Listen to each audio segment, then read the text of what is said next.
Welcome to the Nurse Leader Network podcast with your host, Kris Racinos. Wherever you're going on your nurse leader journey, we're here to help you get there. Welcome, everybody, to the Nurse Leader Network podcast. I've got a question for you today. Are you a leader that everyone loves? Should you be a leader that everyone loves? Do you want to be a leader that everyone loves? Well, today's guest is going to take us on a journey of how we become the easy to follow leader, how we become the leader that people want to follow without burning ourselves and our staff out. Are you ready? Do you have your seatbelt on? All right, let's get this episode started. Today's guest is Kris Mailepors, who is the founder of Bushido Leadership. He is also the author of The Easy to Follow Leader. Welcome to the show. Thank you so much. I've been enjoying your work wholeheartedly, and it's such an honor to be able to contribute to what you're doing. Awesome. Now, Kris is not a nurse. However, he has worked with nursing leaders in huge capacities. Kris, tell us about your journey. How'd you begin working with nurses? Yeah, it's funny with the work that I do with nurses, I'm asked that all the time. You know, are you a nurse or what's your specialty? And while I'm not a nurse, I was raised by them. My mom was a nurse, and that was my after-school program, was being all over the place at a hospital, which I know these days would probably just be the biggest of no-nos. But I have very fond memories of just interacting with patients and visitors and staff and getting lost in closets and stuff. And it was a lot of fun for me as a little boy.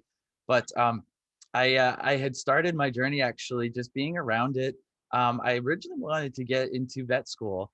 And I studied pre-vet academically. And when I finished my undergraduate, I just kind of got thrown into what was happening. It was the late 90s. I got into training and development. And that's where I really found a passion for developing leaders in a truly authentic way. And that journey has taken me a lot of places, but I've really anchored in healthcare in the last decade or so, since 2010, where I've been working with a few different hospital systems in a capacity, either as an OD leader, a clinical education leader, and also as a consultant, as a coach. So how did you decide like Bushido Leadership just needs to exist? How did you get to that point where you're like, okay, this needs to exist? And tell us about the organization. Yeah, absolutely. It was honestly spawned from some of the work that we were doing in healthcare. I'm a bit of a learning junkie. I've always tried to stay very current in what I'm doing because things change so quickly. And for me, it was trying to figure out some of these things that we're doing that were very effective around new leaders, onboarding, handling burnout, helping leaders get in touch with their authenticity, some of those basics that go beyond, day-to-day management and quality scores, and really engaging staff and creating an environment where people want to stay and grow. And in trying to find some background information on some of these things that we were just sort of happening into, I found that they were really quite original, and they weren't being done anywhere else. So as a way to not just copyright it, but sort of get it established and maybe a little more widespread, that's where the book ended up coming from. And it's where the LLC had come from, really with the book that came together hand in hand to be able to spread it a little bit more to different organizations. Oh, I love it. Okay, so here's the burning question. Can you be a leader that everybody loves and still get the outcomes that you want? Or do you have to ruffle feathers? That question is fire. Completely. Here's what I'll say to that. It's a centerpiece of our leadership work, is that leadership development is so deeply personal. It can't possibly be one size fits all. There is a leader type out there that will absolutely flourish in that sort of centerpiece of the culture. I think is something close to what you're describing, is somebody who's universally loved and supported, sought after as a trusted advisor.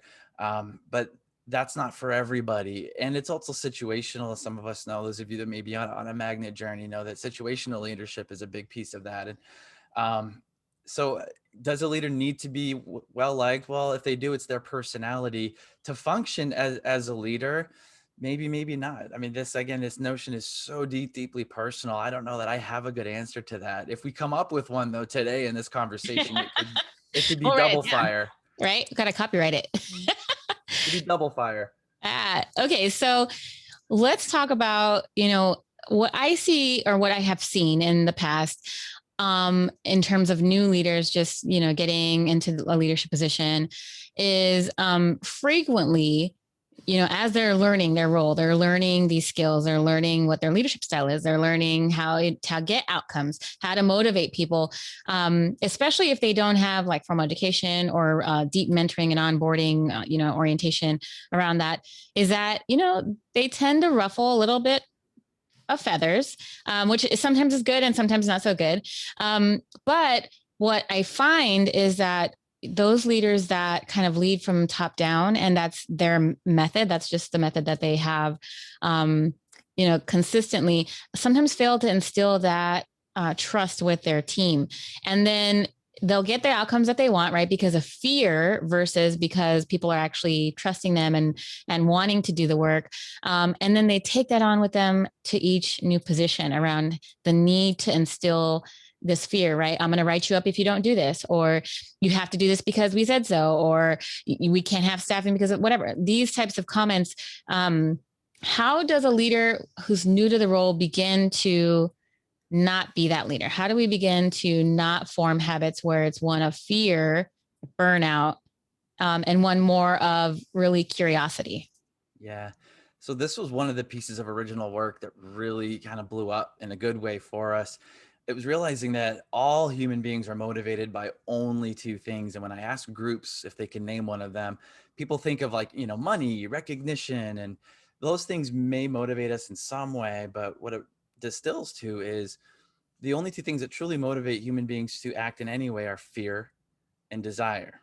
So even if you took, someone said money, well, if you have two different people, somebody who may be really scraping to make ends meet, they're behind on all of their bills, they don't know where their next meal might come from, even if they have a paycheck.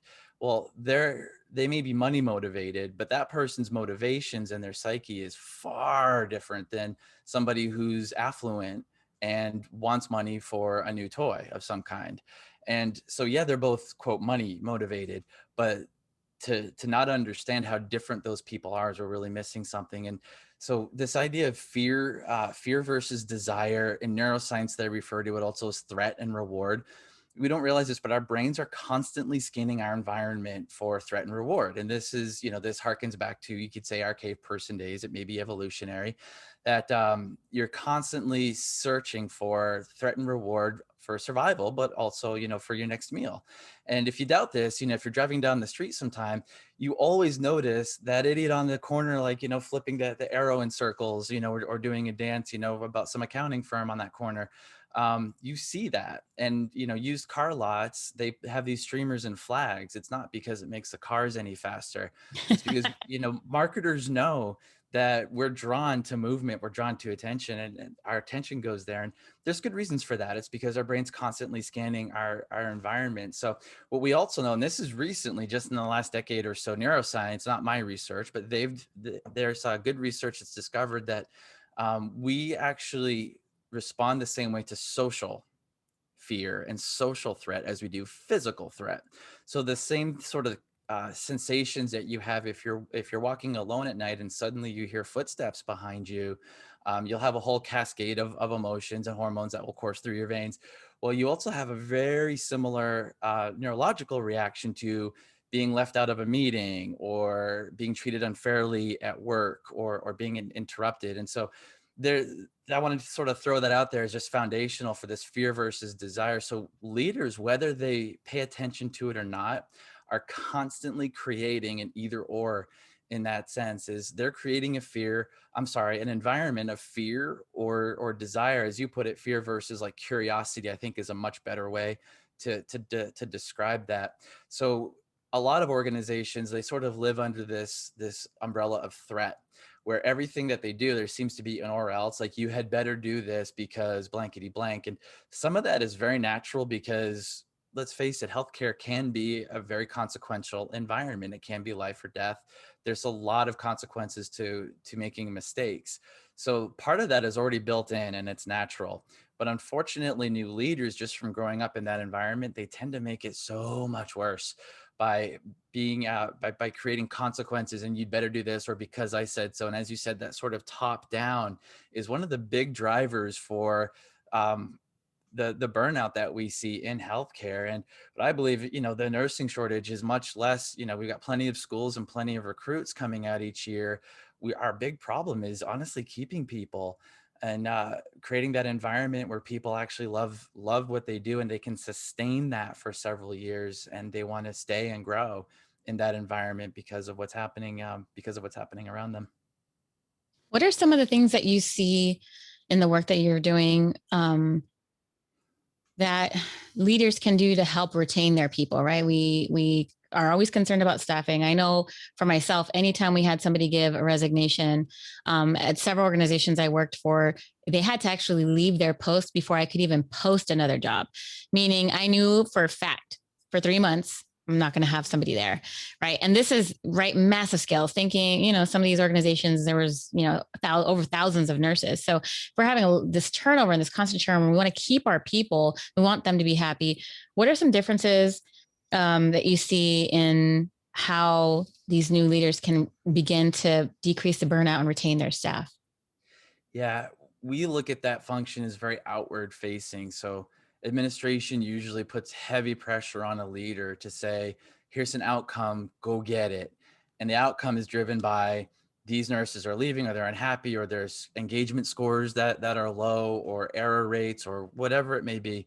And they're given that impetus as you must solve. And what we're failing to do is we're failing to give those leaders the ability to be the change. Meaning we're failing to really give them the support to they themselves want to stay, and to not experience burnout, and to be able to experience the compassion of being in healthcare, and that vibrance of healing that should be a very positive environment. We're not giving leaders permission to necessarily do that. And the first thing that we do, our program, we do like a 3 shifts thing. It's a play on words, of course, for day, evening, night shift, just because I worked with a lot of hospitals that work with a company called Studer, and some of them have pillars already in the hospital, and there's a little bit of an aversion to the word pillars sometimes. They're like, enough with the pillars, I can't take anymore. Yeah. So we're doing 3 shifts. I don't care what you call it though, but these shifts are really sort of, the first 2 are very introspective, dealing with the concepts of growth mindset, and how we treat things like simple tasks like recognition, and how we make shifts in our head from, are we constantly trying to demonstrate our value and demonstrate our skills, versus are we constantly trying to develop them? And there's small shifts, and Carol Dweck does outstanding work on this, and her stuff is widely available on YouTube and Google. But it's helping leaders sort of live in the different worlds of distress versus eustress.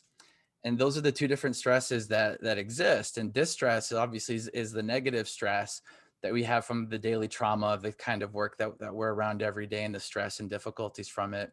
Eustress, if you think of it in terms of, that's what an athlete experiences, where they still have all the pressure, but they're able to channel some of this pressure into performance, and into learning, and into growth. And while the athlete, because after all, they are playing a game, and it's rarely life and death, the analogy isn't perfectly clean to healthcare.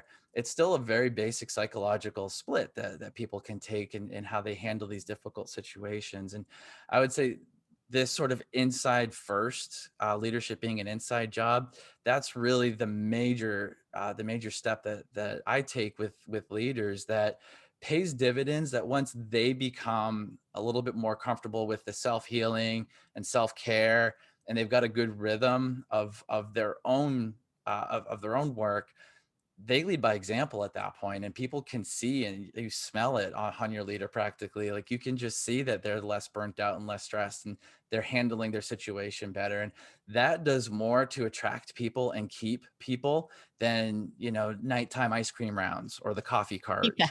As valuable and as wonderful as those things are, never take them away if you're listening out there. These are the things that truly retain people. So it sounds like, the first step of becoming an authentic leader really is taking care of yourself, in terms of retaining folks.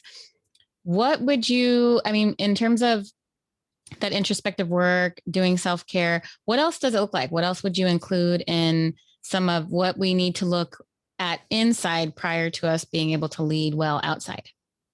Yeah, I actually want to refer to a cast that you had a little while ago. I think it was called Leaders Who Put Themselves Last, Go Oh, Nowhere. yeah. As I said, I've listened to a few of these, and I want to refer, if you haven't heard that one, if you're listening, there's some really wonderful gems in there. And I forget which one had mentioned it, but she had talked about a leader being in touch with their values and having your values known, and whether it's the organizational's values or your own, is a giant way for people to truly see your authenticity. I think it's funny that people take like a class on authenticity. And I always say, like, if you're trying to be authentic, that's inauthentic. You shouldn't try. Like, Yeah. but I totally get how tough it can be because of how we're told to perform and how we're told to create. But if easy example is a value I've always held dear was courage. And I've chickened out of a lot of things in my life. It's not something that I'm proud of. I've met a moment and shied away from it more times than I would care to admit. And so I've been very open with that. And in doing that, it's almost like an extra set of accountability for me to let people know that courage is something that I work on. And if there's something that's tough, I want to step up. And if I don't, I'll let you know and I'll make amends and I'll try to do it. But you can also help me, if you see an opportunity for me to be more courageous and want me to step up. And immediately now we've created this deep relationship about that, so that it's a way for me to receive feedback now. It's a way for me to get better at giving feedback, because I can refer to that now if when I'm in that very difficult conversation. And moreover, when I'm not in the room, if I've done an effective job at engaging people in this value, whatever it may be, when I leave the room, that value still lingers, and people tend to follow that value. They almost act like the rules of the culture after that so-called manager is gone. And that's one of the constructs of leadership. It's how are people acting when the leader isn't even there? And if a leader's truly done an effective work with the team, the leader doesn't even need to be there most of the time. Yep. Yeah. I literally was just saying that on the last podcast I recorded. We were talking about, like, that's one of the signs of being a good leader is you can literally go take a month off and nobody's going to call you and things are going to run well. Yeah. So, okay. So I love where you're going with this. And there was an activity that I used to do with my team. And we did it. It was Christmas time, actually, right before the pandemic. And what we did was we sat down and I bought that book, Find My Why, like Find Your Why. Have you, I'm assuming you, okay. Yeah. So find your why. And there's a section there for how to do it with a team. So you're supposed to find your own why first, and then you can sit down with your team and define what is your team's why. And what I did was I had us sit down and come up with what our why was, and then compare it to my organization's mission and values. And there was a little bit of discrepancies.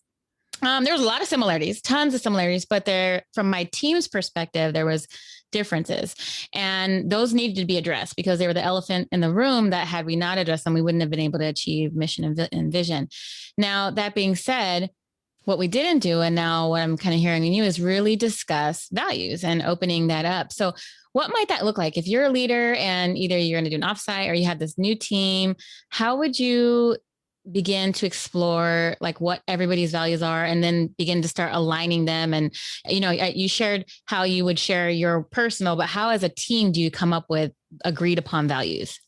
Yeah, that becomes a little more difficult because our values are personal. And what we know about our values is they're typically things that are attached to just things that are innate within us. And so once someone becomes an adult, as you grow up, you may be very impressionable. Once you become an adult, it's very uncommon for values to change drastically. You may shift priorities, like some things are more important at others, different points in your life, like financial versus, hedonism and having fun. But what we do know is that if you have a set of values, Kris, or you've got things and you've identified them, what we do know is you actually spend part of your bandwidth every day, meaning your emotional effort or physical effort, either creating that value around you or going to it. And what we know is that this is one of the biggest reasons why people either act up at work out of like frustration, most of the negative workplace emotions that comes from that barrier or that gap and a difficulty in connecting it. And so this gets messy, right? Because say you've got a team, in a unit, you've got maybe 30 people that you've collected for this onsite that you're describing. Aligning values, it's a misnomer. Like it's not effective work because these values are so innate. But it's addressing where are those outliers and how are we managing that. So easy example is, a team of people that are basically introverted that maybe keep to themselves versus one extrovert. Well, that one extrovert's going to feel a little bit alienated and maybe be the first one to talk all the time or kind of be headfirst into everything. And it's more addressing those differences. Now you can align on like rules of the road and code of ethics and code of conduct and things like that. And you can come up with team values, but we have to know as a leader, as we do that, is people have their set of values. And if their work doesn't align to that, those barriers cause a lot of the workplace friction that we see. And you sort of mentioned that in your question a little bit, where you said people did this exercise. It didn't quite jive with the organization's mission and the organization's vision. And the conversation that comes up from that must be fascinating because people really do tend to open up when you've got to something really personal about them. Yeah, it was really interesting. I think what we found was actually that we felt that there was a huge a piece of self-care, family lives, like that piece we felt was missing. And so we actually sent it forward and we're like, hey, we think that this really needs to be included in our mission, right? Because we're going to be providing all this excellent care, but we got to take care of ourselves too. So that should be part of our mission, is helping to heal healthcare workers. Right. And so it actually bonded us. It bonded us, I think, in a tremendous way. And as we did the what's our why, it was interesting because we all came to the table, right? And the L&D person was like, well, my why is, so that we have healthy babies. And then in ICU, my why is so that they go to step down. And then med-surg, my why is that, they're total function. Nobody's why was the same. So I said, how could we as a nursing leadership team be directing our ship when we're all on our own silos, putting all of these fishing nets and other parts of the ship, like we're not working together as a team. And so it was a really great exercise where at the end we realized our why was to improve the lives of the people that we were serving every day, period. That's it. Yep. Simple. So whatever that looks like, right? Yeah. And that exercise of simplifying is so huge. One of the easiest mountains I move when I work with a team or an organization is they're usually trying to chase some competency model for leadership. Now, I know for positions, you need competency models, like certain technologies you have to be competent in. So it is very technical, but for the leadership side, it's a big mistake to try to make any leader, especially in a clinical environment, chase 15 random characteristics that people in another room they weren't a part of, listed off. The reality is they don't chase any of them and they don't remember any of them. And if you quiz them at a given point in time, they might be able to rattle off 2 or 3 of them. And what they're probably rattling off are their own values and just hoping that they align. Instead, especially with a team of leaders, so on the more macro level, say like at a hospital, is, get rid of that competency model. What are the 2 or 3 things that, man, if all of your clinical leaders got really good at that over the course of this year, be it, say, empathy, for instance, or perspective taking. So meaning like looping in others before making decisions or some little thing. If everyone in our organization got really good at just those maybe 2 things, it would really move mountains for us. And that process of simplifying is really underutilized in an organization. People in OD, and learning love to use words like robust and sophisticated when it comes to their system, but it just ends up being bloody baffling for the actual leaders, where the rubber hits the road, the people doing the work. And so how do we simplify that? And I think you described just a really great way that happens. Yeah. I didn't realize that was the case, that we needed to simplify until I was in this executive planning meeting. And we were talking like this high level, like we want to make it easy for our patients and we want it to be affordable and we want this and that, blah, blah. And so then we started writing out our goals. Like, what's our vision? In 5 years from now, what do we want? And we were writing out these like lofty goals. And then like this soul in the room who was thinking everything that we were not saying said, this is nice. This is dandy. This is great. And guess what? My people on the front line aren't going to know what to do with it. They're not even going to understand it. They're not going to know how to implement it. This is like zero actionality for them. They're going to look at this and say, whatever, it's just some mumbo on the wall. Like, it doesn't matter to me. And we realize like, oh, we got a problem. Houston, we have a problem. Like, we are creating these lofty, targeted goals, and it means zilch to the people who are actually doing the work. Like, it does not mean anything to them. And that's a problem when you're strategic planning without the people that are going to be doing the work every day. So it's important to bring them in on that journey early on, not after the fact. Like, oh, well, this is our plan. What do you think of it? No, they've got to be there at the table right away. So, we just talked about some different leadership myths around like simplifying. In your book, you have a whole section on some leadership myths. Talk to me about some of the myths that you wrote about or that you've seen in terms of, leaders. Yeah, I'll confess something to you and your audience here. Most of these myths are things that they come from mistakes I've made in my career and places where I've royally screwed up or alienated people or been run out of town or whatever. Run out of town. Where not literally, but and it's things that we actually, when I take a step back, we really do hang our hat on. And I think I'll mention one at least that I think COVID has really made it obvious to us. And for me, that was this notion of classroom training for the leader being the primary tool for leadership development. Now, I think it's great, and I don't want to betray my own work and my own industry. So I want to be clear and not be taken wrong that classroom training has a place. But I think an easy example of this is conflict resolution, for instance. Like, almost everyone in the clinical arena has taken a conflict resolution class. And I joke with people after that, if they say, yes, they've taken it, I say, great. So now you live your life conflict free, don't you? And they laugh at that because it's a joke to think that. I say, well, tell me how that class changed how you work with conflict. And nobody really has a good answer to that. And one of the reasons is you may sit in this class by yourself or even with a small group of people, and you're learning some new tools. And imagine you're learning something just different, like it's Mandarin or something. And then you bring Mandarin back to your team and you start speaking Mandarin because in your head, it's like, this is great. It's what an elegant, beautiful language. But then people just look at you like, what? And so we learn these tools of conflict, but we bring them into an environment where nobody else has learned them. And we try them once or twice. And like really any learning we get in the classroom environment, we take 1 or 2 steps back into the riptide of our day, of our routine and our workplace. And we're pulled back out to sea. And that stuff is so far in our rearview mirror. What organizations hope is that if we give people enough of that training over the course of months and years, enough of it kind of stuck to them that there's the residue of those classes. Yeah, and it residue is a good way to put that. And I saw that as extremely wasteful. And what we try to do instead is simple things like the mindset work that we do, and we give leaders a new lens with which way they can see situations, and it automatically heightens their empathy. They're automatically equipped to engage in a tough situation differently.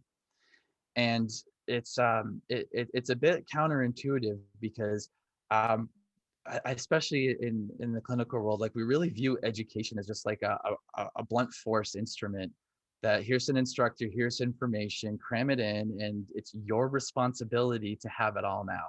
So after this hour, anything I taught you, my hands are washed and you better have it on. And right, we apply that. Well, yeah. And while that may be useful for some of the technical skills, like maybe you only want to teach blood draw a certain number of times and you should be able to do it at that point. We're really playing with fire when we're trying to teach leaders really important skills, but we contain it to the classroom and we don't give leaders an opportunity to really engage in, the more modern models of learning where they can get some social interaction around the learning, some emotional engagement, which is like all of our memories are attached to emotions. It's how that works. But we don't put that in the classroom at all. That is brilliant. I'm sitting here, somebody who's been in healthcare for a long time and has had many crucial conversations, many difficult conversations, who has been trained many times in crucial conversations. And I couldn't even begin to tell you what step one is. I know what my step one is, but I don't know that it is rooted in any model. I can't remember it. So, and I do remember, interestingly enough, after I did take that course, and it was a long course, it was like a week-long course of me sitting there and learning day after day after day, like different ways to handle things. I do remember shortly after that having a conversation and conflict arose, and I still didn't know what to do. Like I had all this training, but I was like, which tool do I pull from, or how do I still did. And then the emotions that came from feeling attacked by this person, like I just couldn't even think clear enough to begin to have managed that in any good way. So Can I yeah, actually, could I share something about that yeah. just very, very shortly? This was funny. So actually a piece on the crucial conversations piece that I think was so fascinating to me is just learning the biology of it. That was the one thing that stuck with me more than anything is, and this ties into, you know, the clinical environment that we're in and how stressful and uncertain it is. Uh, but when we are engaged in that tough situation, you know, the biological function that kicks in is fight or flight. So, and that whether it's a social interaction or a physical one, like the brain doesn't differentiate that yet. We haven't evolved that. So it's fight or flight. And if you think about fight or flight in a workplace, it's fight or flight, not fight or flight or meaningful discussion. Meaningful discussion's off the table. The Yeah. reasons for that is because that flush of hormones, what comes offline is our prefrontal cortex, which is the part of our brain that's actually responsible for higher learning, perception, teamwork, creativity. That goes offline so that our extremities get all of that attention, all of that blood. And so it actually, we are dumber in these situations. So no matter what we learn, I think it's a farce to think that let's learn something so that when we're in this situation where we're as dumb as possible, we'll be able to use Apply it. that we learned in a classroom. It just doesn't work, you know. So it's there's better ways emerging to handle that. But yeah, it is crucial conversations that first taught me that we are biologically wired to be awful at things that the leaders need to be best at. Interesting. Totally interesting.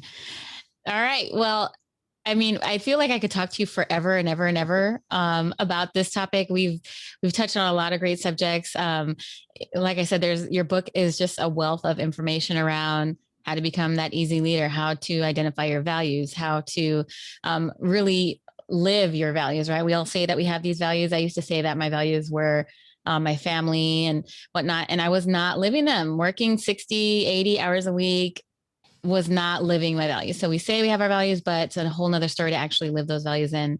Kris's book teaches you how to do that. So totally recommend to check it out. If folks want to find out more about you and Bushido Leadership, where can they find you? Sure. So Bushido, Bushido, is found anywhere on social media. What I've got set up right now is anybody listening can text RN Leader. Caps don't matter, just RN Leader to 55444.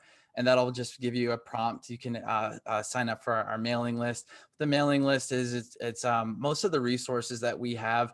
I send out on a regular basis for free. Some of these nuggets that we've discussed here today. I just think that there's such a need for it out there. And based on the feedback I've gotten is the main reason I decided to really do that a lot. You know, my custom work in the coaching is where I earn the money, but I welcome anybody to join that mailing list and just take in whatever you feel is positive for you. Awesome. You also have a Facebook group that I'm a part of. Do you want to share the name of your Facebook group? Yes, it's called Nurse Leaders Overcoming Burnout. We're pretty new. We actually just got over 1,000 members, which is a giant milestone. I'm really excited about, and we're starting things like office hours very soon. And some of the things, and this is up in the air right now, but I am in the process of getting continuing ed credits for a few of the modules that will be in that group. And it's a public group, but you have to be approved to join. So again, it's called Nurse Leaders Overcoming Burnout, and it's on Facebook. Awesome. And if you haven't joined the Nurse Leader Network Facebook group, I also recommend that you join that one as well. Yeah. Kris, this has been fantastic. I really appreciate all of the work that you're doing for nurses and the healthcare profession. Thank you so much for your time. Thank you, Kris. It was a blessing to be here. I appreciate it.